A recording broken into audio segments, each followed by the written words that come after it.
Hello everyone, once again welcome back to your C Meditech online academy. അപ്പോൾ ഇന്ന് നമ്മൾ discuss ചെയ്യാൻ പോകുന്ന ടോപ്പിക് എന്ന് പറയുന്നത് എന്താണ്? ലബോറട്ടറി ഗ്ലാസ് വെയേഴ്സ് ആണ്. അപ്പോൾ എല്ലാവരും ശ്രദ്ധിച്ചിരിക്കുക, എന്താണ് നമ്മുടെ ലബോറട്ടറി ഗ്ലാസ് വെയേഴ്സ്? നമുക്കറിയാം, നമ്മുടെ മെഡിക്കൽ ലാബുകളിൽ നമ്മൾ യൂസ് ചെയ്യുന്ന ഗ്ലാസ് വെയേഴ്സിനെയാണ് നമ്മൾ ലബോറട്ടറി ഗ്ലാസ് വെയേഴ്സ് എന്ന് പറയുന്നത്. അപ്പോൾ മോസ്റ്റ്ലി എന്താണ് ഈ ഗ്ലാസ് വെയേഴ്സ് ഒക്കെ എന്ന് പറയുന്നത് നമുക്കറിയാം ബോറോസിലിക്കേറ്റ് കൊണ്ട് ഉണ്ടാക്കിയിട്ടുള്ളതാണ്. അപ്പോൾ എന്തിനു വേണ്ടിയിട്ടാണ് ഈ ബോറോസിലിക്കേറ്റ് കൊണ്ട് തന്നെ ഉണ്ടാക്കിയിട്ടുള്ളത്? എന്തുകൊണ്ട് മറ്റുള്ള അതായത് നമ്മൾ സാധാരണ ഗ്ലാസ്സിന് യൂസ് ചെയ്യുന്ന സാധനങ്ങൾ എന്തുകൊണ്ടാണ് ലബോറട്ടറി ഗ്ലാസ് വെയേഴ്സ് യൂസ് ചെയ്യാൻ എടുക്കാത്തത്? ചിന്തിച്ചിട്ടുണ്ടോ? അപ്പോൾ നമ്മുടെ ബോറോസിലിക്കേറ്റ് ഗ്ലാസ്സിന് പ്രത്യേകതകളുണ്ട്. ഈ ബോറോസിലിക്കേറ്റ് ഗ്ലാസ് എന്ന് പറയുമ്പോഴത്തേക്ക് എന്താണ്, അവർ ടെമ്പറേച്ചറിനെ റെസിസ്റ്റ് ചെയ്യാനുള്ള കഴിവുള്ളവരാണ്. അതായത് നമ്മൾ കുറച്ചൊക്കെ ഹീറ്റ് ചെയ്ത് കഴിഞ്ഞാൽ അതിനെ റെസിസ്റ്റ് ചെയ്യാനുള്ള കഴിവ് നമ്മുടെ ബോറോസിലിക്കേറ്റ് ഗ്ലാസ്സുകൾക്കുണ്ട്. അതുപോലെ തന്നെ മെക്കാനിക്കൽ ഇഞ്ചുറീസ്, അതായത് നമുക്കറിയാം പെട്ടെന്ന് പൊട്ടിപ്പോകാനുള്ള സാധ്യതകളൊക്കെ കുറവാണ് നമ്മുടെ ബോറോസിലിക്കേറ്റ് ഗ്ലാസ്സിനെന്ന് പറയുന്നത്. പോരാത്തതിന് നമുക്കറിയാം നമ്മൾ ഇതൊക്കെ യൂസ് ചെയ്യുന്ന എന്തിനു വേണ്ടിയിട്ടാണ്? പലതരത്തിലുള്ള കെമിക്കൽ റിയാക്ഷൻസ് നടത്തുന്നതിന് വേണ്ടിയിട്ടാണ്. അപ്പോൾ ഇത്തരത്തിലുള്ള കെമിക്കൽ റിയാക്ഷൻസിനെ റെസിസ്റ്റ് ചെയ്യാനുള്ള കഴിവും നമ്മുടെ ബോറോസിലിക്കേറ്റ് ഗ്ലാസ്സുകൾക്കുണ്ട്. അപ്പോൾ എന്തിനു വേണ്ടിയിട്ടാണ് ബോറോസിലിക്കേറ്റ് ഗ്ലാസ് യൂസ് ചെയ്യുന്നതെന്ന് ചോദിച്ചു കഴിഞ്ഞാൽ, നമ്മുടെ ടെമ്പറേച്ചറിന്, അതായത് ഓവർ ഹീറ്റ് ചെയ്യുമ്പോഴത്തേക്ക് അതിനെ റെസിസ്റ്റ് ചെയ്യാനുള്ള കഴിവുണ്ട്. നമ്മുടെ കെമിക്കൽ റിയാക്ഷൻസിൽ ഇൻവോൾവ് ആവേണ്ട, അതിനെ റെസിസ്റ്റ് ചെയ്യാനുള്ള, അല്ലാന്നുണ്ടെങ്കിൽ അതിൽ അതിനെ എഫക്റ്റ് ചെയ്യാണ്ട് അതിനെ റെസിസ്റ്റ് ചെയ്യാനുള്ള കഴിവ് നമ്മുടെ ബോറോസിലിക്കേറ്റ് ഗ്ലാസ്സിനുണ്ട്. കൂടാതെ മെക്കാനിക്കൽ ഇഞ്ചുറീസിനെയും റെസിസ്റ്റ് ചെയ്യാനുള്ള കഴിവ് നമ്മുടെ ബോറോസിലിക്കേറ്റ് ഗ്ലാസ്സുകൾക്കുണ്ട് എന്നുള്ള കാര്യം ഓർത്തു വയ്ക്കാം. അപ്പോൾ എന്താണ് ലബോറട്ടറി ഗ്ലാസ് വെയേഴ്സ് എന്ന് ചോദിച്ചു കഴിഞ്ഞാൽ, ലാബുകളിൽ നമ്മൾ യൂസ് ചെയ്യുന്ന ഗ്ലാസ് വെയേഴ്സാണ്. കൂടുതലായിട്ടും അവർ ബോറോസിലിക്കേറ്റ് ഗ്ലാസ് കൊണ്ട് ഉണ്ടാക്കിയിട്ടുള്ളതായിരിക്കും. ബോറോസിലിക്കേറ്റ് എന്ന് പറയുന്ന മെറ്റീരിയൽ കൊണ്ട് ഉണ്ടാക്കിയിട്ടുള്ളതായിരിക്കും. അവർക്ക് അതിന് കാരണങ്ങൾ എന്താണെന്നുള്ളതും നമ്മൾ പറഞ്ഞു. ഓക്കെ, അപ്പോൾ എന്തൊക്കെയാണ് ഈ ഗ്ലാസ് വെയേഴ്സ്? നമുക്കറിയാം പലതരത്തിലുള്ള ഗ്ലാസ് വെയേഴ്സ് ഉണ്ട് മെയിനായിട്ട്. അപ്പോൾ നിങ്ങൾ പറയുകയാണെന്നുണ്ടെങ്കിൽ നിങ്ങൾക്കറിയാം നമ്മുടെ പിപ്പറ്റ്, അതുപോലെ തന്നെ പെട്രി ഡിഷുകൾ ഉണ്ടായിരിക്കും, അതുപോലെ തന്നെ ബീക്കേഴ്സ്, കോണിക്കൽ ഫ്ലാസ്കുകൾ, അത്തരത്തിലുള്ള എല്ലാ ഉപകരണങ്ങളുമാണ് നമ്മുടെ ലബോറട്ടറി ഗ്ലാസ് വെയേഴ്സിൽ വരുന്നത്. അപ്പോൾ എന്തൊക്കെയാണ് ഓരോന്നിൻ്റെയും പ്രത്യേകത എന്തൊക്കെയാണെന്നുള്ളത് നമുക്കൊന്ന് ഡിസ്കസ് ചെയ്യാം. ഓക്കെ, അപ്പോൾ നമ്മൾ പറയുകയാണെന്നുണ്ടെങ്കിൽ ഒന്നാമതെന്ന് പറയുന്നത് വോള്യൂമെട്രിക് ഗ്ലാസ് വെയേഴ്സ് ആണ്. എന്താണ് ഈ വോള്യൂമെട്രിക് ഗ്ലാസ് വെയേഴ്സ് എന്ന് ചോദിച്ചു കഴിഞ്ഞാൽ, അതായത് ഒരു ലിക്വിഡിനെ ഒരു ലിക്വിഡിനെ നമുക്ക് ഒരു പെർട്ടിക്കുലർ വോള്യൂം ഓഫ് ലിക്വിഡിനെ നമുക്ക് എടുക്കാൻ അല്ലെങ്കിൽ ട്രാൻസ്ഫർ ചെയ്യാൻ വേണ്ടിയിട്ട്, അതിനെ എടുക്കാൻ വേണ്ടിയിട്ട് നമ്മൾ യൂസ് ചെയ്യുന്ന ഗ്ലാസ് വെയേഴ്സിനെയാണ് നമ്മൾ വോള്യൂമെട്രിക് ഗ്ലാസ് വെയേഴ്സ് എന്ന് പറയുന്നത്. എന്തൊക്കെയാണ് വോള്യൂമെട്രിക് ഗ്ലാസ് വെയേഴ്സിൽ വരുന്നത്? നമുക്കറിയാം പിപ്പറ്റ്, ബ്യൂററ്റ്, അതുപോലെ തന്നെ നമ്മുടെ ഫ്ലാസ്കുകൾ, സിലിണ്ടറുകൾ, ബീക്കേഴ്സ്, ഇതെല്ലാം നമുക്കറിയാം വോള്യൂമെട്രിക് ഗ്ലാസ് വെയേഴ്സ് ആണെന്നുള്ളത്. ഓക്കെ, അപ്പോൾ നിങ്ങൾ പറഞ്ഞതുപോലെ തന്നെ വോള്യൂമെട്രിക് ഗ്ലാസ് വെയേഴ്സിൽ വരുന്ന ആൾക്കാരാണ് പിപ്പറ്റ്, അതുപോലെ തന്നെ വോള്യൂമെട്രിക് ഫ്ലാസ്ക് ഉണ്ടായിരിക്കും, സിലിണ്ടേഴ്സ്, ബീക്കേഴ്സ്, അതുപോലെ തന്നെ ബ്യൂററ്റ്, ഇതൊക്കെ വോള്യൂമെട്രിക് ഗ്ലാസ് വെയേഴ്സിൽ വരുന്ന ആൾക്കാരാണ്. ഓക്കെ, അപ്പം നമ്മൾ പിപ്പറ്റിനെ പറ്റി പറയുകയാണെന്നുണ്ടെങ്കിൽ നമുക്കറിയാം എന്തിനു വേണ്ടിയിട്ടാണ് പിപ്പറ്റ്? ഒരു പെർട്ടിക്കുലർ വോള്യൂം ഓഫ് ലിക്വിഡിനെ ട്രാൻസ്ഫർ ചെയ്യുന്നതിന് വേണ്ടിയിട്ടാണ് നമ്മൾ പിപ്പറ്റ് യൂസ് ചെയ്യുന്നത്. അപ്പോൾ പിപ്പറ്റ് തന്നെ പല തരത്തിലുള്ള പിപ്പറ്റുകളുണ്ട്. നിങ്ങൾക്കറിയാവുന്നത് ഏതൊക്കെയാണ്? അതെ, വോള്യൂമെട്രിക് പിപ്പറ്റ് ഉണ്ട്, ഗ്രാജുവേറ്റഡ് പിപ്പറ്റ് ഉണ്ട്, അതുപോലെ തന്നെ മൈക്രോ പിപ്പറ്റ്സ് നമ്മൾ കൂടുതലായിട്ട് നമ്മുടെ വൈറോളജി, ഇമ്മ്യൂണോളജി, ഇവിടെയൊക്കെ നമ്മൾ യൂസ് ചെയ്യുന്നത് എന്താണ്? നമ്മുടെ മൈക്രോ പിപ്പറ്റുകളാണ് കൂടുതലായിട്ടും. അപ്പോൾ ഇത്തരത്തിലൊക്കെയാണ് പിപ്പറ്റുകളുള്ളത്. പിപ്പറ്റ് എന്ന് പറയുമ്പോഴത്തേക്ക് വോള്യൂമെട്രിക് പിപ്പറ്റ് ഉണ്ട്, ഗ്രാജുവേറ്റഡ് ഓർ മെഷറിംഗ് പിപ്പറ്റ് ഉണ്ട്, അതുപോലെ തന്നെ മൈക്രോ പിപ്പറ്റുകളുണ്ട്. ഇതുകൂടാതെ തന്നെ തോമ പിപ്പറ്റ്, അതുപോലെ തന്നെ HBക്ക് വേണ്ടി യൂസ് ചെയ്യുന്ന പിപ്പറ്റുകൾ, നമ്മുടെ എന്തിനു വേണ്ടി TSR വേണ്ടി യൂസ് ചെയ്യുന്ന പിപ്പറ്റുകൾ, അങ്ങനെ പലതരത്തിലുള്ള പിപ്പറ്റുകൾ നമ്മൾ ലാബുകളിൽ കണ്ടിട്ടുണ്ട്. ഓക്കെ, അപ്പോൾ വോള്യൂമെട്രിക് പിപ്പറ്റ്, നിങ്ങൾ എങ്ങനെയാണ് വോള്യൂമെട്രിക് പിപ്പറ്റിനെ മനസ്സിലാക്കാൻ പോകുന്നത്? വോള്യൂമെട്രിക് പിപ്പറ്റ് എന്ന് പറയുമ്പോൾ ഒരു പെർട്ടിക്കുലർ വോള്യൂം ഓഫ് ലിക്വിഡിനെ ട്രാൻസ്ഫർ ചെയ്യുന്നതിന് വേണ്ടിയിട്ട് നമ്മൾ യൂസ് ചെയ്യുന്ന പിപ്പറ്റുകളാണ് വോള്യൂമെട്രിക് പിപ്പറ്റ് എന്ന് പറയുന്നത്. So how to identify that? എങ്ങനെയാണ് നമ്മളതിനെ മനസ്സിലാക്കാൻ പോകുന്നത്? വോള്യൂമെട്രിക് പിപ്പറ്റ് എന്ന് പറയുമ്പോഴത്തേക്ക് നമുക്കറിയാം അതിലൊരു ബൾബ് പോർഷൻ ഉണ്ടായിരിക്കും. വോള്യൂമെട്രിക് പിപ്പറ്റിൽ ഒരു ബൾബ് പോർഷൻ ഉണ്ടായിരിക്കും. എന്തിനു വേണ്ടിയിട്ടാണ് ഈ ബൾബ് പോർഷൻ കൊടുത്തിട്ടുള്ളത്? അതിൻ്റെ ലിക്വിഡ് അല്ലെങ്കിൽ വോള്യൂം പെർ എം എൽ അല്ലെങ്കിൽ പെർ എം എൽ വോള്യത്തിലുള്ള സർഫസ് ഏരിയ കുറയ്ക്കുന്നതിന് വേണ്ടിയിട്ടാണ്, പെർ എം എൽ വോള്യത്തിലുള്ള സർഫസ് ഏരിയ കുറയ്ക്കുന്നതിന് വേണ്ടിയിട്ടാണ് നമ്മൾ അങ്ങനെ ഒരു ബൾബ് അവിടെ കൊടുത്തിട്ടുള്ളത്. അപ്പോൾ നമുക്ക് ഈസി ആയിട്ട് പെർട്ടിക്കുലർ വോള്യൂം ഓഫ് ലിക്വിഡിനെ നമുക്ക് ട്രാൻസ്ഫർ ചെയ്യാൻ വേണ്ടിയിട്ട് എളുപ്പമായിരിക്കും വോള്യൂമെട്രിക് പിപ്പറ്റ് എന്ന് പറയുന്നത്. ഓക്കെ, അപ്പോൾ ഈ വോള്യൂമെട്രിക് പിപ്പറ്റ് അത് കഴിഞ്ഞാൽ നമ്മൾ പറഞ്ഞിട്ടുള്ളത് ഗ്രാജുവേറ്റഡ് പിപ്പറ്റാണ്. ഈ ഗ്രാജുവേറ്റഡ് പിപ്പറ്റ് അഥവാ മെഷറിംഗ് പിപ്പറ്റ് എന്ന് നമ്മൾ പറയുന്നത്. ഓക്കെ, അപ്പോൾ ഈ ഗ്രാജുവേറ്റഡ് പിപ്പറ്റ് അതുപോലെ തന്നെ മെഷറിംഗ് പിപ്പറ്റ്. അപ്പോൾ ഗ്രാജുവേറ്റഡ് പിപ്പറ്റ് അഥവാ മെഷറിംഗ് പിപ്പറ്റ് തന്നെ മെയിനായിട്ട് 2 തരത്തിലുണ്ട്. നമ്മൾ കൂടുതലായിട്ടും നമ്മുടെ ബയോകെമിസ്ട്രിയിലൊക്കെ കണ്ടിട്ടുള്ളതാണ്. നമുക്കറിയാം മോസ് പിപ്പറ്റ് ഉണ്ട്, അതുപോലെ തന്നെ സിറോളജിക്കൽ പിപ്പറ്റ്. എന്താണ് ഈ മോർ പിപ്പറ്റും സിറോളജിക്കൽ പിപ്പറ്റും തമ്മിലുള്ള വ്യത്യാസം നമ്മൾ എന്തായാലും മനസ്സിലാക്കിയിരിക്കേണ്ട കാര്യമാണ്. ഓക്കെ, അപ്പോൾ ഗ്രാജുവേറ്റഡ് പിപ്പറ്റ് അല്ലാന്നുണ്ടെങ്കിൽ മെഷറിംഗ് പിപ്പറ്റ് എന്ന് പറയുമ്പോൾ എന്താണ് അവിടെ വ്യത്യാസം? അവർക്ക് പെർട്ടിക്കുലർ ഗ്രാജുവേഷൻസ്, അതായത് ആ സിലിണ്ടർ മുഴുവൻ എന്തുണ്ടായിരിക്കും? ഗ്രാജുവേഷൻ ഉണ്ടായിരിക്കും. ഓക്കെ, അപ്പോൾ ഇതിനെ ബേസ് ചെയ്തിട്ട്, അതായത് എങ്ങനെയാണ് അതിൻ്റെ ഗ്രാജുവേഷൻ ഡിസ്ട്രിബ്യൂട്ട് ചെയ്തിരിക്കുന്നത് എന്നതിനെ ബേസ് ചെയ്തിട്ടാണ് നമ്മളതിനെ മോർ പിപ്പറ്റ് എന്നും സിറോളജിക്കൽ പിപ്പറ്റ് എന്നും പറഞ്ഞിട്ടുള്ളത്. അപ്പോൾ നിങ്ങൾക്ക് ആർക്കെങ്കിലും പറയാൻ പറ്റുമോ എന്താണ് ഈ മോർ പിപ്പറ്റും സിറോളജിക്കൽ പിപ്പറ്റും തമ്മിലുള്ള വ്യത്യാസം എന്ന് പറയുന്നത്?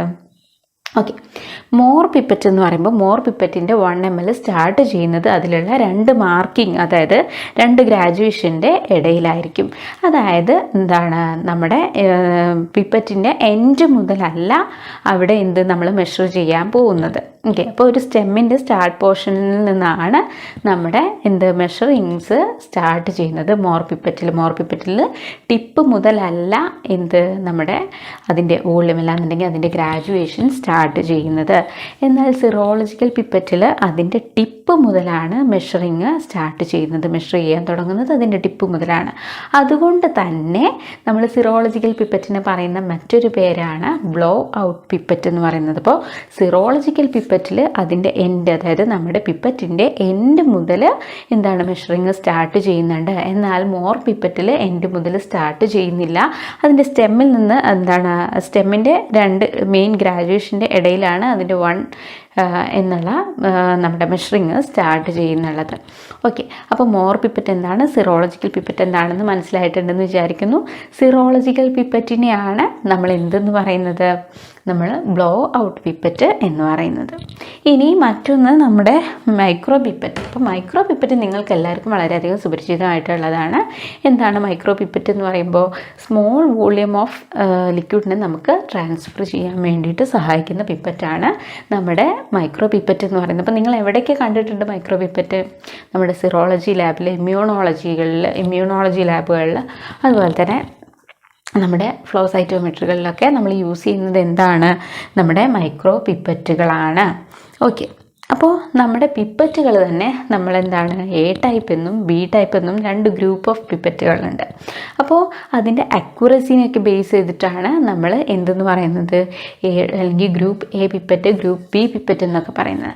അപ്പോൾ ഗ്രൂപ്പ് എ പിപ്പറ്റ് എന്ന് പറഞ്ഞു കഴിഞ്ഞാൽ അവർ വളരെയധികം അക്യുറേറ്റ് ആയിരിക്കും. ഓക്കെ, അപ്പോൾ വളരെയധികം അക്യുറസി ഉള്ളതാണ് ഗ്രൂപ്പ് എ പിപ്പറ്റ് എന്ന് പറയുന്നത്. എന്നാൽ ഗ്രൂപ്പ് ബി പിപ്പറ്റിന് അത്രത്തോളം അക്യുറസി ഉണ്ടായിരിക്കില്ല.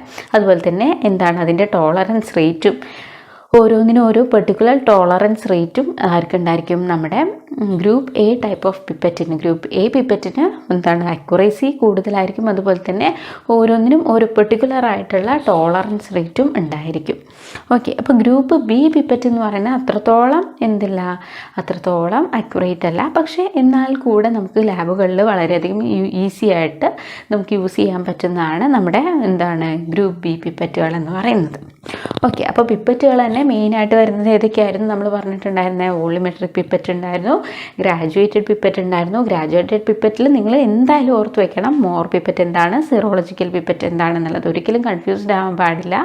എന്താണ് മോർ പിപ്പറ്റ്, എന്താണ് സിറോളജിക്കൽ പിപ്പറ്റ്? എൻഡ് മുതൽ മാർക്കിംഗ് ഉള്ളതിനെ അതായത് നമ്മുടെ പിപ്പറ്റിൻ്റെ ടിപ്പ് വരേക്കും നമ്മൾ മാർക്കിംഗ് എടുക്കുന്നുണ്ടെങ്കിൽ അത് സിറോളജിക്കൽ പിപ്പറ്റ് ആയിരിക്കും. മോർ പിപ്പറ്റ് എന്ന് പറയുമ്പോൾ സ്റ്റെമ്മിൽ നിന്ന് ഒരു പെർട്ടിക്കുലർ പോർഷനിൽ നിന്നാണ് അതിൻ്റെ ഗ്രാജുവേഷൻ അല്ലെങ്കിൽ മാർക്കിംഗ് തുടങ്ങുന്നുണ്ടായിരിക്കുക. മൈക്രോ പിപ്പറ്റ് എന്ന് പറയുമ്പോൾ മൈക്രോ എന്ന് പറയുമ്പോൾ തന്നെ നമുക്കറിയാം ചെറുതാണ്. അതായത് സ്മോൾ വോളിയം ഓഫ് ലിക്വിഡിനെ തന്നെ നമുക്ക് ട്രാൻസ്ഫർ ചെയ്യാൻ വേണ്ടിയിട്ട് വളരെയധികം യൂസ്ഫുൾ ആയിട്ടുള്ളതാണ് നമ്മുടെ മൈക്രോ പിപ്പറ്റ്. അതുപോലെ തന്നെ ഗ്രൂപ്പ് എ പിപ്പറ്റും ഗ്രൂപ്പ് ബി പിപ്പറ്റും തമ്മിൽ എന്താ വ്യത്യാസം എന്നുള്ളതൂടെ ഓർത്ത് വയ്ക്കാം. അപ്പോൾ പിപ്പറ്റിൻ്റെ പോർഷൻ കഴിഞ്ഞു. അടുത്തതായിട്ട് നമുക്ക് പറയാനുള്ളത് വോളിമെട്രിക് ഫ്ലാസ്കുകളാണ്. ഫ്ലാസ്കുകൾ ഏതൊക്കെയാണെന്നുള്ളതാണ്. നിങ്ങൾക്കറിയാം കോണിക്കൽ ഫ്ലാസ്ക് ഉണ്ട്, റൗണ്ട് ബോട്ടം ഫ്ലാസ്ക് ഉണ്ട്, അതുപോലെ തന്നെ ഫ്ലാറ്റ് ബോട്ടം ഫ്ലാസ്കുകളുണ്ട്, അതുപോലെ തന്നെ വോളിമെട്രിക് ഫ്ലാസ്കുകളൊക്കെ ഉണ്ട്. അപ്പോൾ ഈ conical flask Erlenmeyer flask എന്ന് പറയുന്നതാണ് നമ്മുടെ കോണിക്കൽ ഫ്ലാസ്ക് എന്ന് പറയുന്നത്. അപ്പോൾ കോണിക്കൽ ഫ്ലാസ്കിൻ്റെ മറ്റൊരു പേരാണ് എലൻ മേയേഴ്സ് ഫ്ലാസ്ക് എന്ന് പറയുന്നത്. അപ്പോൾ കോണിക്കൽ ഷേപ്പിലുള്ളതാണ്. നമ്മൾ മെയിനായിട്ട് അത് എന്തിനാണ് യൂസ് ചെയ്യുന്നത്? ടൈട്രേഷന് വേണ്ടിയിട്ടൊക്കെയാണ് യൂസ് ചെയ്യുന്നുള്ളത്. അതുപോലെ തന്നെ ഹീറ്റ് ചെയ്യാനൊക്കെ വേണ്ടിയിട്ട് നമുക്ക് യൂസ് ചെയ്യാൻ പറ്റും. ഇനി നമ്മുടെ flat bottom round flask round തന്നെയാണ്, പക്ഷെ അതിൻ്റെ അടി മാത്രം പരന്നിരിക്കുന്നുണ്ടായിരിക്കും, ഫ്ലാറ്റായിട്ട് ഇരിക്കുന്നുണ്ടായിരിക്കും. അപ്പോൾ അത്തരത്തിലുള്ള ഫ്ലാസ്കുകളെയാണ് നമ്മൾ ഫ്ലാറ്റ് ബോട്ടം റൗണ്ട് ഫ്ലാസ്ക് എന്ന് പറയുന്നത്. അതുപോലെ തന്നെ അതിൻ്റെ അടിഭാഗം ഈ ബോട്ടം എന്ന് പറയുന്ന റൗണ്ട് ഷേപ്പിലുള്ളതും ഉണ്ടായിരിക്കും. അപ്പോൾ അതിനെയാണ് റൗണ്ട് ബോട്ടം റൗണ്ട് ഫ്ലാസ്ക് എന്ന് നമ്മൾ പറയുന്നത്.